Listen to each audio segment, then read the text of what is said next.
premier workshop, le Media Workshop. Depuis, normalement, c'était prévu le 19 mars 2020. Alors 15 mois plus tard, enfin, on a notre Media Workshop. Alors c'est le premier événement depuis 15 mois qu'on fait. On avait 19 partenaires, dont il y en avait 4 qui étaient online, des gens qui ne pouvaient pas voyager encore. Et on avait 15 des personnes ici sur place, des gens qui sont venus de Sud-Tyrol, on était ravis. Et on avait 85 journalistes qui sont là. Alors tout le monde est content de se revoir. Ça donne une...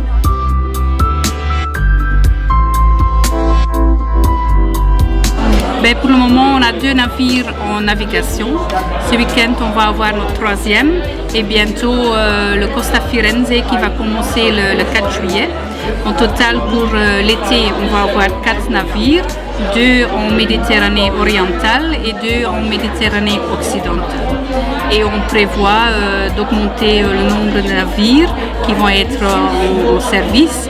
Et pour l'hiver, on veut retourner les Émirats, au Dubaï, et ça va être avec le Costa Firenze. On a spécialement décidé de mettre le navire Costa Firenze et de mettre à Dubaï parce que Costa est gold sponsor de l'expo pour la pavillon italienne. Alors on veut mettre l'Italie bien sur la carte présent avec Costa. Et pour l'hiver, on prévoit aussi de retourner aux Caraïbes avec le Costa Diadema, avec 3 différents itinéraires et on peut combiner ces itinéraires en 2 semaines par exemple. Le départ de Guadeloupe, on prévoit le transport de Bruxelles vers Paris, Charles de Gaulle et ensuite le charter de Charles de Gaulle vers Guadeloupe. Mais on voit les Belges, ils ont envie de revoyager, de partir et on voit des last minutes, des gens qui réservent pour l'été, mais aussi pour l'hiver déjà prochain. Eh bien, on reprend nos croisières sur le Douro au Portugal à partir du 4 juillet et le long de la côte croate à partir du 13 juillet. Donc d'une part du fluvial au Portugal, donc sur le Douro, croisière Porto-Porto qui va jusqu'à la frontière espagnole et on visite Salamanque. Et la croisière en Croatie, donc sur un yacht de 18 cabines, 36 passagers, donc qui est évidemment tout à fait dans l'air du temps, une petite unité qui longe la côte croate de Dubrovnik à Rijeka ou dans l'autre sens en fonction de la croisière. Non, c'est effectivement une magnifique région, la côte est unique et notre produit est complet, hein, donc on a comme toujours la pension complète, les boissons au repas, les excursions, l'accompagnement depuis Bruxelles, tout est inclus dans le tarif et les clients sont au rendez-vous. Donc ça c'est la bonne nouvelle aussi. Bonjour, je suis Béatrice, Malta Tourisme. Alors, l'Office du tourisme de Malte, c'est un archipel avec 3 îles. On a Gozo, on a Comino et on a l'île de Malte. Et Malte, pour l'instant, c'est très populaire, spécialement parce que Malte était la première destination qui était verte dans la Méditerranée. Alors, c'est safe pour y voyager, on ne doit pas avoir les quarantaines de retour. Et en plus, Malte, c'est le pays le plus vacciné au monde. Et aussi, c'est une destination qui est possible de voyager pour toute l'année, parce que Malte, c'est Valette, la capitale, c'est la capitale le plus ensoleillée en Europe. Donc Le Mans, on connaît Le Mans pour les 24 heures, mais c'est aussi une grande ville patrimoniale. Et donc ce que l'on propose notamment, c'est la découverte de la cité Plantagenet, qui est une ville du Moyen-Âge et de la Renaissance, avec ses hôtels particuliers, ses maisons en pans de bois, dominée par une très grande cathédrale, et puis encerclée par son enceinte romaine, qui est une enceinte qui date du IIIe siècle de notre ère, construite par les Romains. C'est vrai qu'entre mai et octobre, on a des événements presque tous les week-ends, des grands événements autour des métiers du patrimoine, autour des jardins. Pour les jardins, par exemple, le dernier week-end de septembre, une vingtaine de petits jardins privés s'ouvrent exceptionnellement au public. On a la Nuit des Chimères, c'est un ensemble de projections sur l'enceinte romaine, sur la cathédrale. Pas de commentaires, on fait uniquement appel à l'imaginaire du public. Donc c'est des choses où les gens rentrent dans un univers créé par Scherzo ou par d'autres artistes. Okay, Curaçao, warm island, sunny all year round. for families, solo travelers. It's an island full of activities. One thing about Curacao is that its culture is so diverse. You have over 52 different nationalities on the island. Actually, starting July 3rd, we have Air Belgium is starting its first flight. They're going to fly every Saturday and every Wednesday. It is with an extra landing in Martinique, and then you go further to Curacao.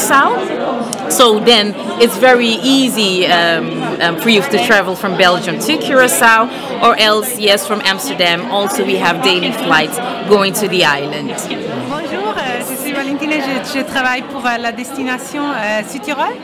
On peut faire beaucoup de choses dans la nature. On peut manger très bien. On a beaucoup de restaurants étoiles Michelin.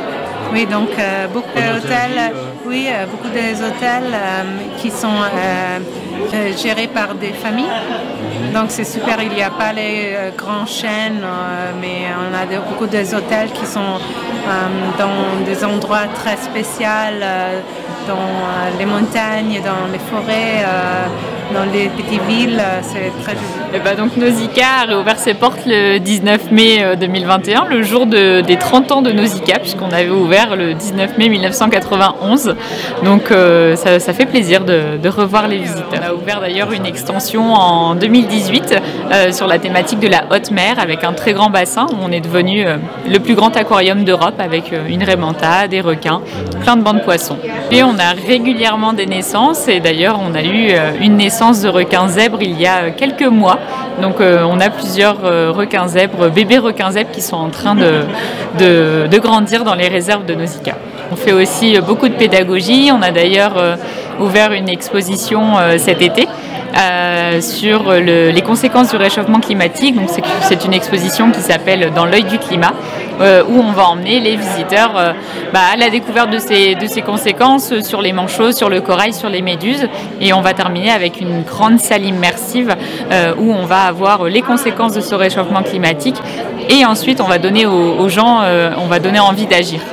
On est très contents, on a redémarré le 10 juin, les visiteurs étaient au rendez-vous.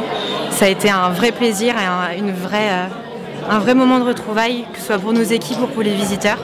Donc vraiment une très belle ouverture. Cette année, on propose à nos visiteurs nos 3 dernières créations de l'année 2020. Les Noces de Feu, notre dernier spectacle nocturne. Le Grand Siècle, notre dernier hôtel sur le thème de Louis XIV, le château de Marly.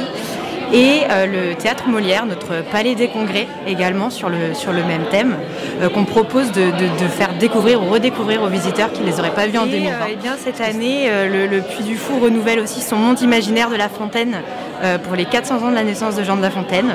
Donc un magnifique jardin arboré de 7500 m² avec des fables, avec les animaux pour les illustrer, et aussi avec un acteur qui incarne Jean de La Fontaine dans ce magnifique jardin que nos jardiniers ont mis tout l'hiver à peaufiner. Margot, très bien. Alors, expliquez-moi un peu ce que c'est que plein air et nature en Vallée du Loir. Alors, la Vallée du Loir, c'est une destination très confidentielle, avec quelques pépites secrètes. Pour la situer en France, vous connaissez peut-être la Loire. Exactement, avec le Val de Loire et la Vallée du Loir. Voilà, c'est pas du tout la même chose. Vous avez un des itinéraires qui fonctionne très bien, c'est la Vallée du Loir à vélo, 320 km. Vous partez des sources du Loir à Illier-Combré, vous allez jusqu'à Angers. Donc là, c'est le grand itinéraire. Et le long de cet itinéraire-ci, en Vallée du Loir, entre la Charte sur le Loir et la Flèche, vous avez plein de petites boucles pour sortir des sentiers battus et découvrir un peu plus les paysages de la Vallée du Loir. Vous traversez les vignobles. Attention, on peut déguster un peu de vin, aller dans les caves, mais avec modération, parce qu'on reprend le vélo après. Et puis vous avez aussi des boucles à vélo qui vous font traverser les vergers, les paysages ou en couleur de la Vallée du Loir. Puis sur notre site internet, il y a une rubrique dédiée, c'est-à-dire que vous allez trouver tous les hébergements qui vont être labellisés Accueil Vélo, soit à moins de 5 km de l'itinéraire de la Vallée du Loir à vélo. Ce qui fait que lorsque vous préparez votre itinéraire, vous êtes sûr de trouver un hébergement proche de vos boucles à vélo.